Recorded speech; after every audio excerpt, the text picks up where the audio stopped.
Hey, what's going on, YouTube fam? This is Dwight here. So, listen, if you read the title description, it says My American Idol Reject Story, or however I titled. I know I titled it something like that. Well, I'm going to title it something like that. Listen, the reason why I've even decided to share this story with you all is because something's in my eye. My apologies. The reason why I've decided to share this story with you all is because I want you. I truly believe in transparency, and I truly believe in turning my pain into purpose, or turning my test into a testimony, or whatever you want to say. You know what rag, however you want to say it, however you want to word it, however it goes in your brain. I truly believe in that. And many of you probably have been following for a while now, so I'm always speaking on motivation and things of that nature. Well, that's because the things that I'm telling you and the things that I'm showing you are actually things that I've actually applied into my own life since I was 17 years old. I don't know if you are familiar with American Idol. I mean, if you are a millennial, you know how popular American Idol was, from Kelly Clarkson up into, I think, Jordan Sparks was probably when we kind of started tapering off, I think. But whatever the case may be, I was on that show at the age of 17 when Fantasia had won that year. It was Fantasia, Jennifer Hudson, George Huff. They were all on that show. Um, Bo wasn't on that show. I think Bo Bryce was with Carrie Underwood, because that's right, because he had the "In Your Heaven" song. Well, Carrie Hunt, how Anyways, rabbit hole. So, so I was on that show, and I became an angry contestant. Like, I literally became one of those contestants that looked the part, that you thought was going to get out there and sing. And it wasn't that I could not sing, but when they tell you song choice and song selection and knowing your audience, that is true. That is the reason why I really got rejected. I mean, it just took a turn, and I said something too. It completely took a left turn. Like, and in my mind, trying to explain today, because they ask you like, well, why do you, what other talents do you have? What else about you that you have outside of dancing, cooking, and things like that? And I'm kind of like an emotional singer sometimes. So my 17-year-old brain was like, oh, well, sometimes when I sing, I kind of cry, And so when I expressed that to Randy, and this was during the time Randy, Paul, and Simon were on there, and Paul Abdul was sick; he wasn't there that day. And so I remember expressing that to Randy, and at first I came in all impressed, but then when I said that, you can literally see their face just kind of like, really? And so when you sing, you cry. I was like, well, yeah, now in hindsight, looking back at it, I should have explained it, now, the white now would be able to, easily explain what I meant at that time, what I meant by what I was stating. But of course, at 17 years old, straight up out the hood, you weren't trying to explain all that, so. And I lived in the hood, but I wasn't always necessarily a part of the hood. I know about it, but just because I don't practice it and things like that don't mean I don't know about it. You see what I'm saying? Just because I don't look the part don't mean I ain't tapped in. You know what I'm saying? So that is something that if you lived in the hood, the ghetto, the projects, whatever the case may be, housing projects, if you lived in stuff like that, you automatically know, like, ranking on each other, talking about each other, that is something that, I mean, you want to get your feelings hurt, you want to get talked about, you want to talk about somebody, Go get you somebody from one of them hood places. Like I used to live in one of them apartments where you can get a full 4 bedroom apartment. I'm talking about 4 bedroom, 3 baths for about $4 a month. Go and get you one of them people from there, and I guarantee you they're gonna bring anybody to their knees with just their mouth. I'm telling you, because the jokes nonstop. I mean, and then a fight come with it too. If you don't want to laugh or you get too offended, So I literally had someone literally come out their house. They came out the house and saw me walking, was waiting for me to walk by and say, "Hey, dude, you was on American Idol." And I was like, I was trying to ignore it. That's why they booted your tail off. That's why they booted your broke butt off. And they sent you right back to the hood. But then I also had other people in the hood that stood up and was like, man, at least he tried. At least he's doing something. At least he tried to do something. You can rap, you can do all this here, but you ain't trying to do nothing. At least he actually went out there and tried to do something. At least he trying. You laughing at him, but at least he trying. At least he did try. And so, it's kind of like you have those moments and you have those people, because you have your good people and you have your bad people. But I just felt like I needed to share this story with y'all, because I was encouraged, honestly, to share this story with you all, and because I do want to help people, and I am a firm believer of taking what you went through and using it for somebody else's good. You see, oftentimes I didn't just go through that just because I was just supposed to go through that. I went through that for this very moment, to be able to help others, to be able to show others how you can literally go through.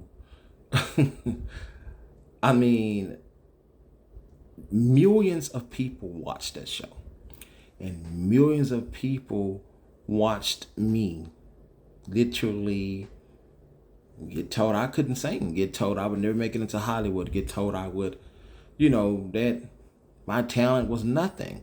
And they literally watched me become angry. They literally watched me go through experience all these different types of emotions. And all of the censor stuff that we kind of have now, we didn't have that then. You were that horrendous. That is horrible.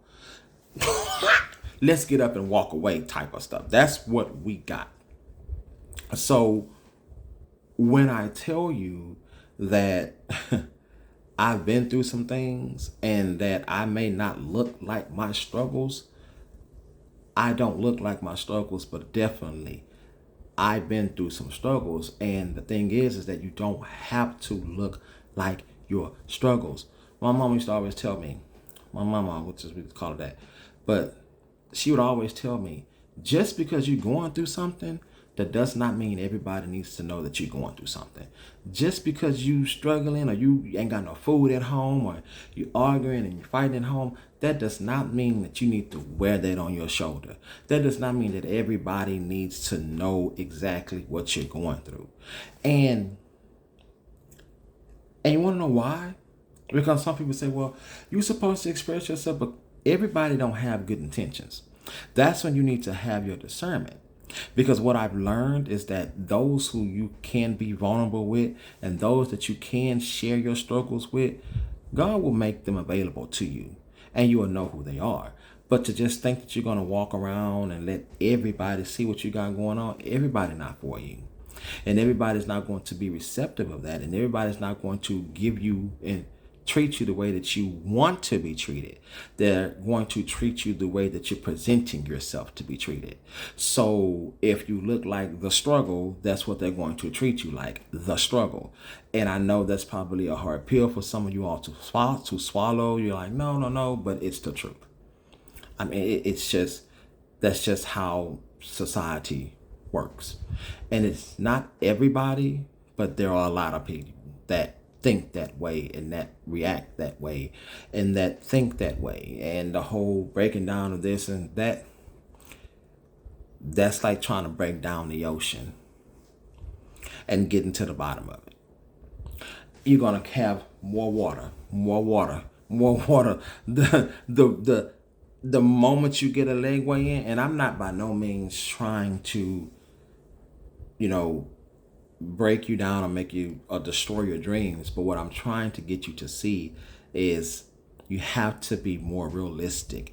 And instead of starting out in the ocean, maybe start out in a pond or a puddle, or something like that, because you have to be realistic about it. And you also have to wonder and ask yourself, is what I'm talking about even worth me tackling? You see what I'm saying? If if you can really truly look in your heart to heart and there's something else that you can feel you want to tackle outside of that one particular thing, because we're only one person and you can only do so much. And you can only do so much. So it is important that you find what resonates most with you. So again, to wrap this video up, because I'm not going to make it a long one, when I tell you that you can make it, you can overcome, you can turn your pain into passion, your test into a testimony, your story to someone else's survival guide, I truly and genuinely mean that from the bottom of my heart. And I actually mean that from firsthand experience, because that was something that I did. That was something that I actually experienced. I lived through that. I know what it's like to be 14 years old and you're unable to go outside. And literally, when the seasons come in, while other kids are gearing up for summer, gearing up for spring, you're gearing up to go into Texas Children's Hospital because the seasons bring about allergies and they bring about different change in the weather, and your asthma is so bad that you pretty much are going to have an asthma attack. I know what it's like to have doctors and your parents argue and fight over you while you're there like this, trying to breathe, and they're arguing because the doctor feels like they need to operate on you, and your parents and your grandma saying, no, you're not going to touch my child, my grandchild. I know what that's like to have to be faced with whether or not you're going to live past 14, because I wasn't expected to. I know what it's like to say, well, you're not probably going to make it past 18, and if you do make it past 18, then you're going to die. You're going to have this, you're not going to live too much longer after that. But if we can get you to this stage, then you'll have a better chance. So I know what it's like to be a child and you're 12, 13, 14 years old, and you are dealing with things that maybe someone who was 89, 100 something years old should be dealing with, or because it's toward the end of their lives. And here you are, your life is just beginning and you're already looking at an end. So when I tell you all that I have overcame things, and when I'm telling you things, it's not me just telling you something because I'm looking for a show, or I'm just telling you something that I heard, or I'm telling you someone else's story, or I'm telling you, a combination of stories. I'm telling you my story, and I'm telling you things that I've experienced and things that I went through personally in myself. So I'm telling you things that I know that has helped me, that have helped me in the past. And these same things and these same principles and these same, methods and things like that that I've used to help me can help you too. So that's pretty much it. I'm just kind of laid it on out there so you all kind of pretty much just kind of know, who I am, and a little bit about my story, more that I did not want to share. But if you look it up, I was on season 3 American Idol. The first part of it, you can look it up. It's on YouTube. Yeah, it's on YouTube. Yeah, it's on YouTube. And you can look it up and you can verify it, and you can see that was me. I am the guy in that picture. So, but you can also see the complete total transformation from that guy then to whom I am now. Okay? So I look forward to hear from you all and helping you all and hearing your comments and liking the video and sharing and subscribing, you guys. I'll see you all in the next one. Take care. Peace. Bye.